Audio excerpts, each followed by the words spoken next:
From the Western Mass News Studios in Springfield, this is Western Mass News Getting Answers with Dave Mattson. Good to have you with us for this week's edition of Western Mass News Getting Answers. Each and every week I'm joined by political and business leaders and other newsmakers to talk about the issues that impact you. This week I'm joined by Springfield Police Commissioner Cheryl Claproot. Cheryl Claproot has served the city of Springfield for more than 40 years. Mayor Dominic Sarno named her the acting commissioner on February 21st, 2019 and appointed her to the permanent position 7 months later. Commissioner Claproot began her career in law enforcement in 1979 when she became a police cadet. 2 years later, she entered the police academy and became a sworn officer. She was promoted to the rank of sergeant in 1987. 11 years later, promoted to the rank of lieutenant and to captain in 2010 and deputy chief in 2017. Time permitting, we will focus on the fallout from the police-involved shooting of Orlando Taylor, reform and changes within the Springfield Police Department, and the role of transparency in building public trust. Bishop Claproot, good to see you. Thanks for taking time to be with me today. Thank you for having me. Springfield Police Department, I don't have to tell you this, has been under the microscope for the last few weeks after the shooting death of Orlando Taylor. I want to start first. How is Officer Falcone doing? I saw him yesterday, and I keep in touch with him and the other officer, Officer Roberts. He's doing well, but Officer Falcone has a ways to go for a complete recovery. He received another surgery in Boston, nerve damage to his face, so mentally sound and physically still a ways to go. Now, did your officers know on the morning when they responded to that call on that Sunday morning that they were dealing with someone who had mental issues, or were they just responding to a call where it was a report of someone who had stabbed someone with a knife? It's absolutely someone who had assaulted somebody with a knife. The information that they got at 8:30 on that Sunday morning was a man had called and said that another man tried to stab him in the neck, and in fact didn't get through his wool coat, but he was acting erratically and he tried to stab him. So they got a description, and that's the information my officers have when they were responding, that somebody was aggressively assaultive and he had a knife in his possession. Now, as an outside observer, I know it's one thing to assume when an officer is trained for something, and training is one thing, but when you actually face it in the field, it's got to be something completely different. It is, and I don't know if that's, really understood by the general public. You can train for anything, but if you're in a classroom setting or you're in a range setting, your body is reacting a little bit differently because it's controlled. When that kind of an action starts to happen, your body automatically does the fight or flight. The blood pressure goes up, the breathing shallows, and everything changes because you're in danger. And a lot of times an officer can spend his whole career, 10 or 20 years, driving around in a cruiser and is not faced with that. And now all of a sudden they're faced with it. So I was just proud that the officers responded as they were trained. They were professional. And you can see on the body-worn camera, they gave first aid right away, right after it happened. It's amazing to me that Officer Falcone, as bloody as he was, runs back and gets that first aid bag. And I was just proud of them and the actions. And, we're sorry. Definitely our sympathies go with the Orlando Taylor family. But with the information they had and the way the events unfolded, they acted properly and justifiable and professionally. Now, my understanding too, Officer Falcone's, the knife wound to his neck came very close to his carotid artery. Very close to his carotid artery, and he came very close to death. And I think he realizes it, and now his family realizes it, and the rest of the officers on the police department realize it. And unfortunately, these incidents have been far too numerous lately. How does the department work with officers who are involved in this type of situation? We've developed a peer-to-peer program, and through all the conventions I had been going to, and I was talking to, New York has a real good program, Chicago has a good program, and what they found out is that officers are more likely to talk to other officers first. There's a little mistrust there or uncertainty about talking to clinicians, counselors, but they will talk to other officers. So we made sure we had a group of officers trained up and all the referrals that are available to us, and they're 24/7. So I'm emphasizing to everybody, hey, don't go home and carry it home with you and try to deal with it in other ways or take it out on your family. Talk to one of these peer support officers, and they can do referrals, they can tell you what's going to happen next, and then we set up a critical incident response counseling program as soon as we can, so that everybody can talk it out, and people are trained. If you need more help, you're going to get it. And of the officers that have been involved lately, only Officer Roberts is back to work. The others are still out. They still are. And I suppose it's one of those things, too, that no matter how much counseling you get and everything else, once you're back on duty, that every time you go out, I mean, you've seen so many things over your career, it's got to be in the back of your mind. It's in the back of our mind, and with the way it's turned lately the last 2 years, the way that we're under such a microscope, it's added pressure for us, the way we're thought of. We know one bad call, and our decisions are split second. But we know people are going to look at the tape, they're going to examine the situation. In the Orlando Taylor shooting, they're going to go back, and were there any other calls and what happened? We don't have that information at the time. Officer Falcone was trying to save his own life at that point. So you can put a different spin on it after a while, and the officers know this, and they need the backing. And that's what I've been saying when I go out now. Hey, we got to start protecting and defending the good cops for the actions they take, or they're not going to be there for you. Sure, and it's like with anything, in any profession, whether you're in teaching or broadcasting or whatever else, there are good people and bad people, and you just don't know. You never know, and unfortunately for the police department, we can train, we can background check, we can educate, but a lot of times you don't know until a situation like that happens. Sure. Now, this incident has also put a focus on dealing with people with mental health issues. I know your department, in reading the figures, responded to 2,000 mental health-related calls in 2021.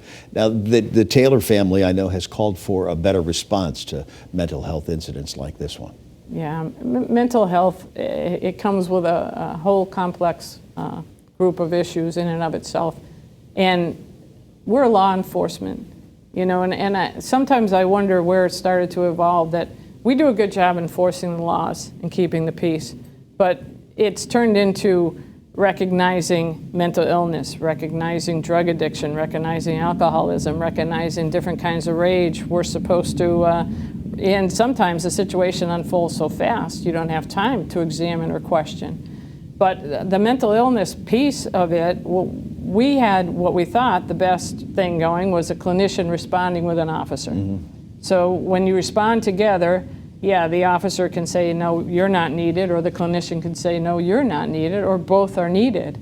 And to me, it's important that you have the police and the clinician at the same time, because things change quickly. Things can get out of control quickly. The person's temperament changes, sure. It's erratic. So we have them both there at the same time. But I think the mental health agencies are finding a hard time now with beds and places and treatment programs. They seem to be overwrought. So it's flowing over into our world, and it's definitely a challenge. Northampton has established that Department of Community Care to take over mental health and substance abuse and similar cases from police. What are your thoughts on that? We're watching it closely and see how they do. Then I think the emphasis is going to be on the call takers and screening. And that's going to be difficult for them to figure out that, you're safe to go to this call. It sounds like he's rational. It sounds like they need you and there's no violence. Or will it change before they get there?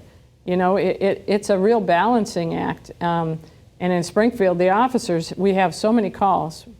Everybody goes call to call. Every shift does. They average 300 calls a shift. And so the officers are bouncing from one to the other. My fear is, and I don't want to see this, is where mental health or civilians have responded to a call and it changes quickly and you need police response. And you have to call 911. And that has to be screened. And then where is the nearest car? I'm for everybody trying to help with this issue. It's a major problem, as is addiction and drug overdoses, and suicides are up. Everything is up. We'll take all the help we can get. Sure. But I want to have the safest response possible. You mentioned that your department has young police officers who haven't experienced anything like the Taylor incident before. So that's another issue that you're dealing with. It's another big issue. What has happened over the past 2 years is retention and retirements. And it's a lot of officers are leaving for what I would have years ago, you never would have seen this. You never would have had an officer put 5, 10, 15 years on the job and then leave for another career change. Sure. Because everybody was working for their pension. It was a career, it was a passion.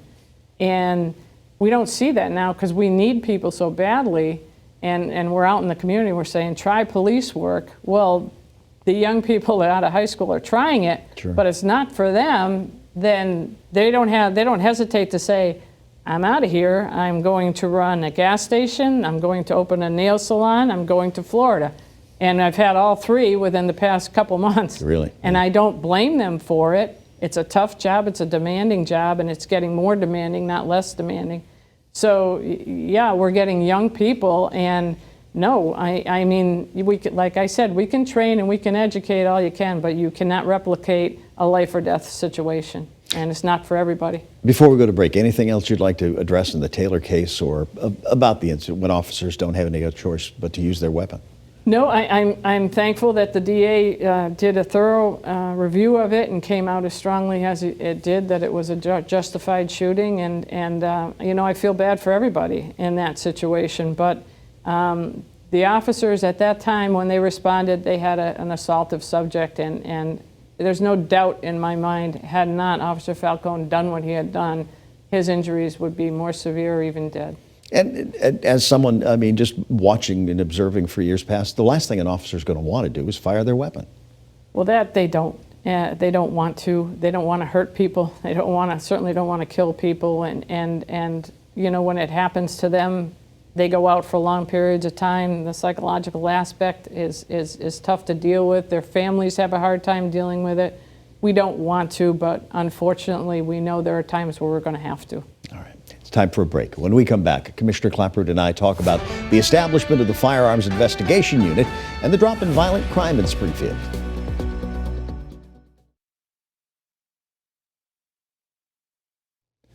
Welcome back to Western Mass News Getting Answers. My guest this week is Springfield Police Commissioner Cheryl Claproot. The Firearms Investigation Unit was established in July to address the uptick in gun violence. 6 months in, have you seen a difference?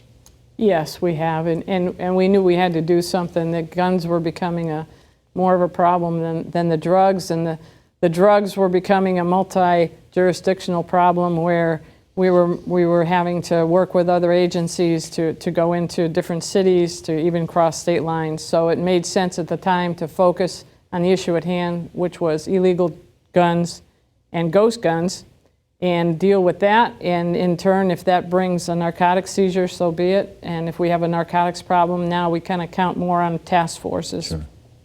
The decommissioning of the narcotics unit came about a year after the Justice Department's Civil Rights Division in the U.S. Attorney's Office investigation into narcotics officers. Mm-hmm. At the time, you said that reform is coming, that you're looking to turn the corner and do the best you can, trying to institute these reforms in answer to the City Council and the citizens of Springfield while trying to keep the officers educated and safe as well. Where do things stand on the reform? We've made a lot of progress with reform. We had to reform, whether it's for the DOJ and the settlement with them or whether it was for the new reform bill. We've had to make a lot of changes. I think we're going in the right direction. It's difficult right now because we're waiting for the DOJ to come in and say, okay, let's go and agree upon, you know, these changes and move forward. Most of them made sense to me anyway. The development of field training officer programs, evaluations for officers, and everything that I had to do with the reform bill is done. We're working towards certification. So we're just waiting for the reform bill legislation to catch up with us, and the demands we've made the deadlines, so we're waiting for them to take hold, and then once the agreement is settled with the DOJ, we can move forward. Yeah, one of the things you did talk about, and that is answering to the City Council and to the citizens of Springfield. It can't be easy knowing that somebody's watching every move you make. Oh, they watch every move, which, yeah, it's difficult, but, you know, if you just put your head down and do what you think is best for the citizens of Springfield, along with what's best for the women and men of the Springfield Police Department, and that's all I try to do. And I try to let them know what changes are being made and why. They'll call me on it, and they should. And as long as I have an explanation and I'm doing the right thing for those that I serve, so be it. Let them judge. I suppose, like with anything this day and age, whether you're in Congress or whether you're in Springfield on the council or serving the city, you can't keep politics out of it. It's always there. It's always there, Dave. And I found that the best way to operate is just do the best I can with what I got, and for the right reasons. I do things for the people of Springfield and for the women and men in the police department. I don't need votes. I don't really need to be popular. And I'm glad I don't. I don't want that world. I tell the mayor a lot, you're the politician, you tell me how, because I'm not. And I'm just doing what's best for those that I serve. I suppose the other part of that, too, is at this point in time in your career, you're not doing this to add something to your resume. No, the resume portion of my experience and training is done, and I'm just putting what I have learned and what makes sense to me into practice to pull this police department through a tough transition period here. Yeah. We got hit with a lot of things in the last 3 years since I've been there, from COVID to animosity from the public and for what other officers did thousands of miles away, and reform bill, and everybody had to change, and we got to change for the sake of changing, but nobody really told me what the new ideas were. So you got to be careful. You can't just change what's working and then watch the crime rate go up. You still have people to protect, and there's innocent people out there.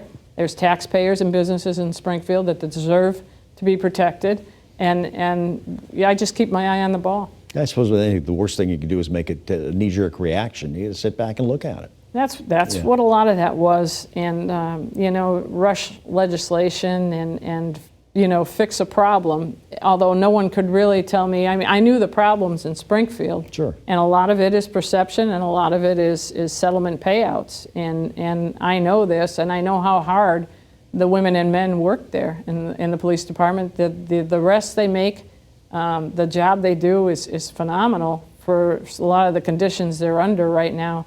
So like I said, if we don't protect and stick up for the good work being done, you're not going to have that. And I haven't seen a real plausible answer or reform yet for replacement of us. Yeah, easy to criticize, but put me in your shoes. Exactly. Yeah. FBI data released in October reported that crime has decreased in the city of Springfield, though, for the 7th consecutive year. You've got to be encouraged by that. I am, and I try to spread that word through the station. They do a good job, and they're out there, and we have C3 policing. We're out there in the community, and we do the best we can, and I think we're keeping a good handle on it. All right, we're going to take another break, and when we come back, Commissioner Claproot and I talk about transparency.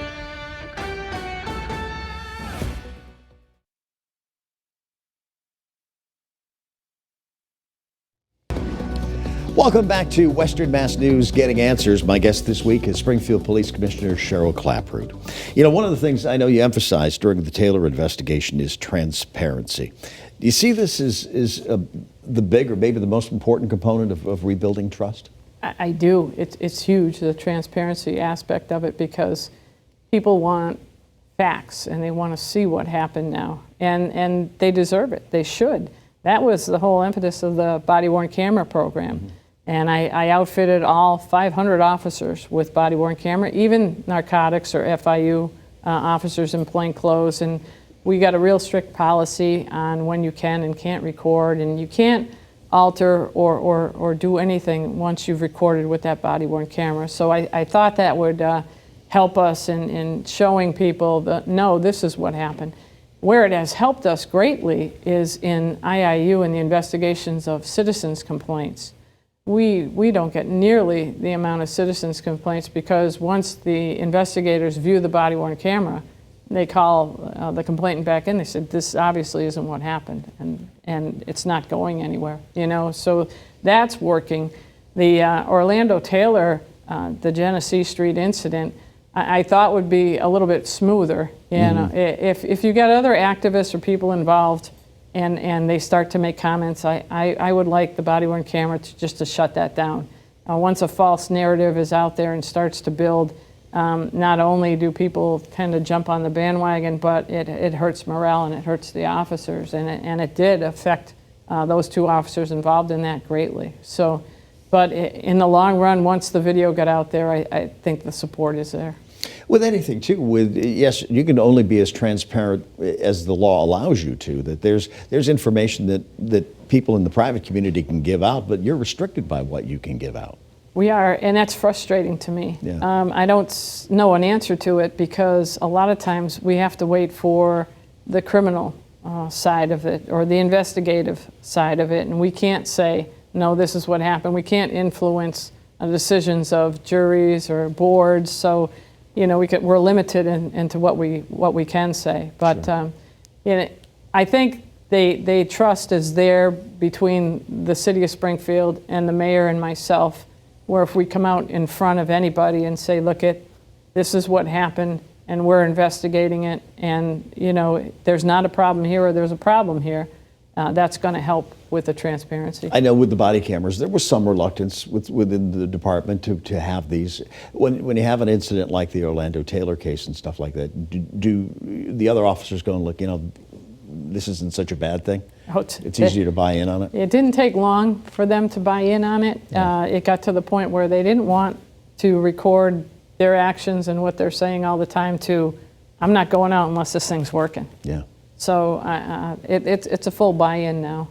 I think of this quite often, having retired a couple of years ago. That you've been with the Springfield Police Department for 40 years and could have retired many, many years ago.